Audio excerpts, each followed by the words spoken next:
ዓለም ዛሬ ትንፋሿን አፍናለች። ፕሬዚዳንት ዶናልድ ትራምፕ ዛሬ ሌሊት አንድ ስልጣኔ ለዘላለም ይጠፋል ሲሉ እጅግ አስፈሪ ማስጠንቀቂያ ሰጥተዋል። ሰዓታት ብቻ በቀሩት የትራምፕ ቀነ ገደብ መሃል እስራኤል በቴሄራንና በቁም የሚገኙ 8 ድልድዮችንና ባቡር ጣቢያዎችን ደብድባለች። አሜሪካ ደግሞ የኢራን የነዳጅ ማዕከል በሆነችው ካርግ ደሴት ላይ ጥቃት መፈጸሟን አምናለች። ኢራን በበኩሏ ቀይ መስመራችን ከተጣሰም አሜሪካንና አጋሮቿን ለዓመታት ከነዳጅና ጋዝ እናርቃለን ስትል በባለ 2 አፈሙዝ ሚሳኤሎቿ አዲስ የጦርነት ምዕራፍ መጀመሯን አወጃለች። በተባበሩት መንግስታት ድርጅት በኩል ደግሞ የሆርሙዝ ሰርጥን በኃይል ለማስከፈት የሚያስችል የውሳኔ ሀሳብ ድምፅ ሊሰጥበት ነው። ዓለም ወደ 3ኛው የዓለም ጦርነት እያመራች ነው። የትራምፕ ዛቻና የኢራን የሰው ሰንሰለት ሚስጥር በዝርዝር እንመለከታለን። እስከ መጨረሻው አብራችሁን ቆዩ።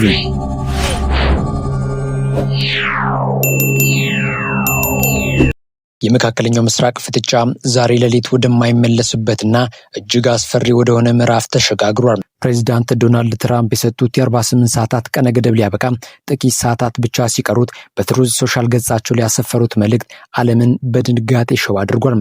ትራምፕ ዛሬ ሌሊት አንድ ሙሉ ስልጣኔ ይሞታል፣ ዳግመኛም ተመልሶ አይመጣም ሲሉ እጅግ ዘግናኝና በታሪክ ታይቶ የማይታወቅ ዛቻ ሰንዝሯል።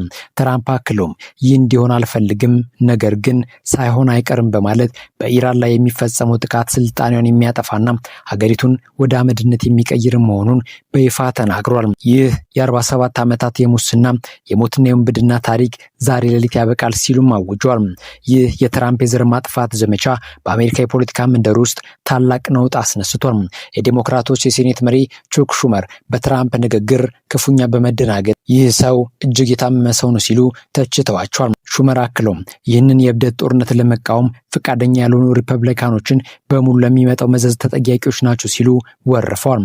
የህዝብ ተወካዮች ምክር ቤት የዲሞክራቶች መሪ ሐኪም ጄፍሪስ በበኩላቸው ትራምፕ አሜሪካኑ ወደ 3ኛው የዓለም ጦርነት ከመክተታቸው በፊት ኮንግረሱ በአስቸኳይ ጣልቃ እንዲገባና ይህንን የእብደት ጦርነት እንዲያስቆም ጥሪ ያቀርበዋል። ውጥረቱን ይበልጥ ያባባሰው ደግሞ ኮንግረስማን ጄሰን ክሮ በሰጡት መግለጫ ነው። አንድን ስልጣኔ ያጠፋሉ ብሎ መዛት ግልጽ የጦር ወንጀል ነው ካሉ በኋላ የአሜሪካ ወታደሮች ህገ መንግስት ግዴታቸው እንዲወጡና እንዲያሉ ህገወጥ ትዕዛዞችን እንዳይቀበሉ አሳስበዋል። በተመሳሳይ መልኩ ኮንግረስማን ጂም ማክጎቨርን ድርጊቱን ፍጹም ክፋት ሲሉ ጠርተውታል። በዚህ መሃል የዋይት ሀውስ ቢሮ ምክትል ፕሬዚዳንት ጄዲ ቫንስ ኒኩሌር የመጠቀም ፍላጎት አላቸው ተብሎ የቀረበባቸውን ወቀሳ ጅልነት ሲሉ ውድቅ አድርጎታል።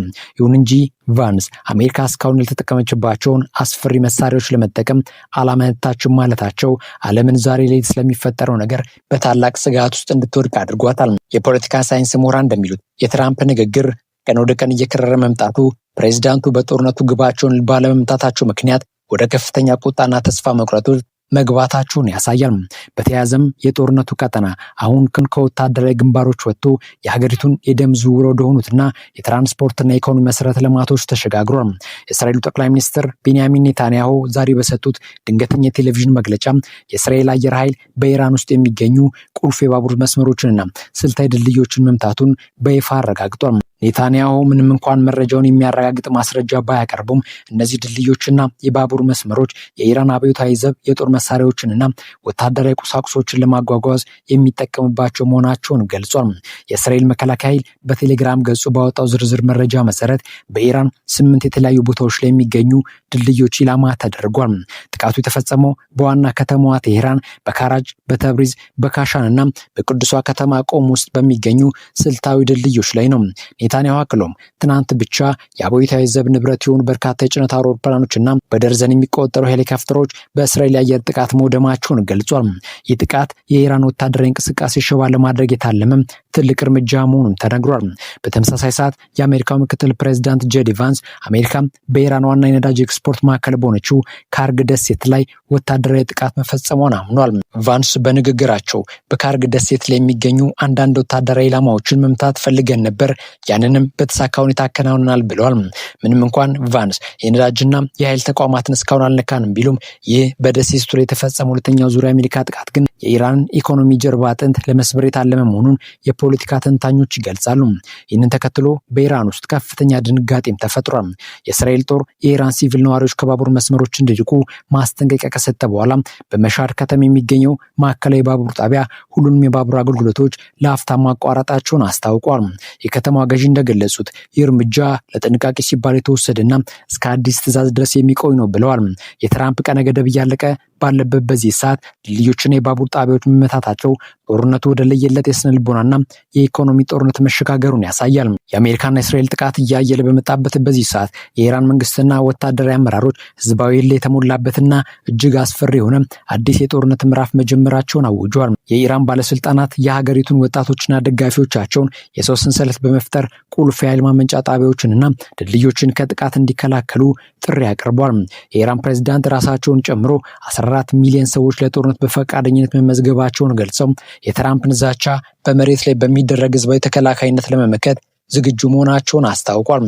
ይህ የሰው ሰንሰለት ትራምፕ ስልጣኔን አጠፋለሁ ያሉትን ዛቻ ለማክሸፍ እንደ ትልቅ የስነ ልቦና መከላከያም ተወስዷል። በወታደራዊ መስክ ደግሞ የኢራን አብዮታዊ ዘብ የአየር ኃይል አዛዥ ብርጋዴር ጀነራል ሰይድ ሙጂ ሙሳቪ አዲሱ የጦርነት ምዕራፍ ተጀምሯል ሲሉ እጅግ አስፈሪ ቪዲዮ በሶሻል ሚዲያ አጋርቷል። አዛዡ እንደገለጹት ኢራን አዳዲስና ባለ ሁለት አፈሙዝ የሆኑ ፈቲህና ሃይበር ሻካን ሚሳኤሎችን ወደ ስራ አስገብታለች። እነዚህ ሚሳኤሎች ቀደም ሲል ሊደረጉ የነበሩትን ጥቃቶች በእጥፍ የሚጨምሩና አሜሪካ በክልሉ ያላትን ወታደራዊ ዘውቶች አመድን ማድረግ አቅም እንዳላቸው ተናግሯል። ይህ ኦፕሬሽን ትሩ ፕሮሚስ ፎር ዌቭ 1990 የተሰኘው ዘመቻ አሜሪካና አጋሮቿ የኢራን ሲቪል መሰረተ ልማት ከመቱ ኢራንም በተመሳሳይ የአሜሪካንና አጋሮቿን ነዳጅና የጋዝ ተቋማት ለዓመታት አገልግሎት እንዳይሰጡ አድርጋ እንደምታፈራርስታለች። የአብዮታዊ ዘቡ መግለጫ አክሎም እስካሁን ድረስ ኢራን ለጎረቤት ሀገራት ስትል ከፍተኛ ትዕግስት ማሳየቷን ገልጾ ከእንግዲህ ግን ምንም አይነት ርህራሄ እንደማታሳይ አስጠንቅቋል። የአሜሪካ መሪዎች የእኛ ተዋጊ ጄቶችና ሚሳይሎች ሊመቱ የሚችሉትን ቁልፍ ቦታዎች የመገመት አቅም የላቸውም ያለው መግለጫው የአሜሪካ ጦር ቀይ መስመሩን ካለፈ ምላሹ ከመካከለኛው ምስራቅ ቀጠና አልፎ ዓለም አቀፍ እንደሚሆን አስታውቋል። ይህ የኢራን አዲስና ጠንካራ አቋም ትራምፕ ካስቀመጡት የቀነ ገደብ ሰዓት ጋር ተዳምሮ ዓለምን ወደማይመለስበት ታላቅ ጦርነት እየመራት መሆኑን በግልጽ ያሳያል። የጦር ሜዳው ጥረት ወደ ኒውዮርክ የተባበሩት መንግስታት ድርጅት ዋና መስሪያ ቤትም ተሸጋግሯል። ዛሬ በኒውዮርክ ሰዓት አቆጣጠር ጠዋት 11 ሰዓት ላይ የጸጥታው ምክር ቤት በባህሬን የቀረበውና የሆርሙዝ ሰርጥን እጣ ፋንታ የሚወስነውን እጅግ አወዛጋቢ የውሳኔ ሀሳብ ድምጽ ሊሰጥበት ተሰናድቷል። ይህ የውሳኔ ሀሳብ ላለፉት 2 ሳምንታት 6 ጊዜ ያህል የተሻሻለ ሲሆን በምክር ቤቱ አባላት መካከል ከፍተኛ ፍጥጫም ቀስቅሷል።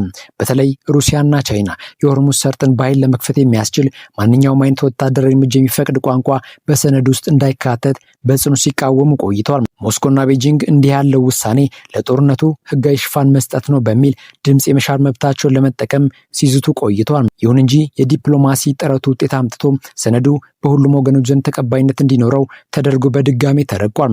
አዲሱ የውሳኔ ሀሳብ የሆርሙዝ ሰርጥን ደህንነት ለመጠበቅ የሚፈልጉ ሀገራት የንግድ መርከቦችን ታጅበው እንዲጓዙና ማንኛውን የባህር ላይ እንቅፋት እንዲከላከሉ የሚያበረታታ ቢሆንም እርምጃው ግን የመከላከል ባህር ያለው መሆን እንዳለበት ያስገነዝባል። ይህ የተሻሻለ ቋንቋ አሜሪካና አጋሮቿ በሰርጡ ላይ ወታደራዊ አጀባ እንዳያደርጉ ህጋዊ ሽፋን የሚሰጥ ቢሆንም ሩሲያና ቻይና ድምጽ የመሻር መብታቸውን ከመጠቀም ይልቅ ድምጽ ከመስጠት ሊታቀቡ እንደሚችሉ ተገምቷል። ባህሬን በዚህ ወደ ጸጥታው ምክር ቤት ተዘዋዋሪ ሊቀመንበር በመሆኗ የሀገሪቱ የውጭ ጉዳይ ሚኒስትር አብዱላታፊ ቢን ረሺድ አልዛያኒ ስብሰባውን በሊቀመንበርነት ይመሩታል። የውሳኔ ሀሳቡ እንዲጸድቅ 9 ሀገራት ድምጽ መስጠት ያለባቸው ሲሆን 5ቱ ቋሚ አባላት ድምጽ የመሻር መብታቸውን ካልተጠቀሙ ዛሬ ሌሊት ዓለም አቀፍ ህግ ሆኖ ይወጣል። ይህ ስምምነት መጽደቅ ትራምፕ ለሰጡት የ8 ሰዓት ቀነ ገደብ ዓለም አቀፍ የህግ ድጋፍ ሊሆን ይችላል የሚሉ ስጋቶች ቢኖሩም በሌላ በኩል ደግሞ የሆርሙዝ ሰርጥን ያለ ጦርነት ለመክፈት የመጨረሻው ዲፕሎማሲ ሙከራ ተደርጎም ተወስዷል። ክቡራትና ክቡራን ዛሬ ሌሊት ዓለም በሁለት አፋፍ ላይ ትገኛለች። የትራምፕ በዋሽንግተን ሰዓት አቆጣጠር የ8 ሰዓት ቀነ ገደብ ሲያበቃ የሲኦል ዝናብ ይጀምር ይሆን ወይስ የኢራን ባለ ሁለት አፈሙዝ ሚሳኤሎች ቀጠናውን አመድ ያደርጉታል? የሰው ሰንሰለት የፈጠሩት የኢራን ወጣቶች የኃይል ማመንጫዎቹን ማዳን ይችላሉ ወይስ የተባበሩት መንግስታት ድርጅት ጦርነትን በህግ ይፈቅዳል? ሶስተኛ ዓለም ጦርነት ዛሬ ላይ ትጀምር ይሆን? ዓለም በጨለማ ተስፋ ውስጥ ሆና በዋይት ሃውስ አለቃ የእብደት ውሳኔና ተግባራት ጭንቅ ውስጥ ተዘፍቃ የምታስተናገደው ክስተት ለእነዚህ ሁሉ መልስ የሚሰጥ ይሆናል። እኛም እነዚህ መረጃዎች እየተከታተልን ወደ እናንተ እናደርሳለን። መሰል አዳዲስ ሰበር መረጃዎች ሲወጡ ወዲያውኑ እንዲደርሷችሁ ቻናሉን ሰብስክራይብ ማድረጋችሁ የደውል ምልክቷን መጫናችሁን አትርሱም። በቀጣዩ ሰበር መረጃ እስክንገናኝ ሰላም ቆዩን። Yeah.